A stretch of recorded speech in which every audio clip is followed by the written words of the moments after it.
Cricket से जुड़ी तमाम खबरें, वर्ल्ड रिकॉर्ड, आईसीसी रैंकिंग और आने वाली सीरीज के शेड्यूल से बाखबर रहने के लिए सब्सक्राइब करें बी ऑफिशियल चैनल को और दबाएं बेल के बटन को ताकि आप हमारी लेटेस्ट वीडियो सबसे पहले देख सकें। शुक्रिया।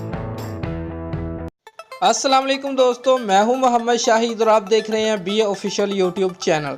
दोस्तों, वीडियो को लाइक करने के साथ साथ अपने दोस्तों को व्हाट्सएप और फेसबुक पर शेयर भी कीजिए और नीचे कमेंट में पाकिस्तान जिंदाबाद, पाक फौज पाइंदाबाद भी ज़रूर लिखिए।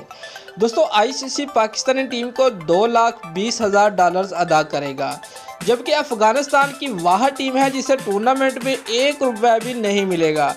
दोस्तों, अफगानिस्तान की क्रिकेट टीम को टूर्नामेंट के दौरान अपने तमाम मैचेस में शिकस्त हुई, जिसकी बिना पर उसे कोई रकम अदा नहीं की जाएगी। मेगा इवेंट में 10 टीमों ने शिरकत की, जिसमें हर टीम को एक दूसरे से मैच खेलने का मौका मिला। ताहम कुछ मैच बारिश की नज़र हो गए।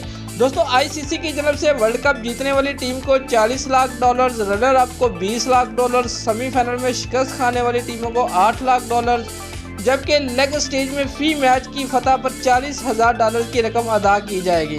पाकिस्तान ने कुल 5 मैचेस में फतह हासिल की है और उसका एक मैच मनसूख हुआ, इसलिए पाकिस्तान को कुल $2,20,000 की रकम मिलेगी। दोस्तों, अगर आपको हमारी ये वीडियो पसंद आई है तो लाइक और कमेंट लाजमी करें और हमारे चैनल को सब्सक्राइब करना मत भूलिए। शुक्रिया।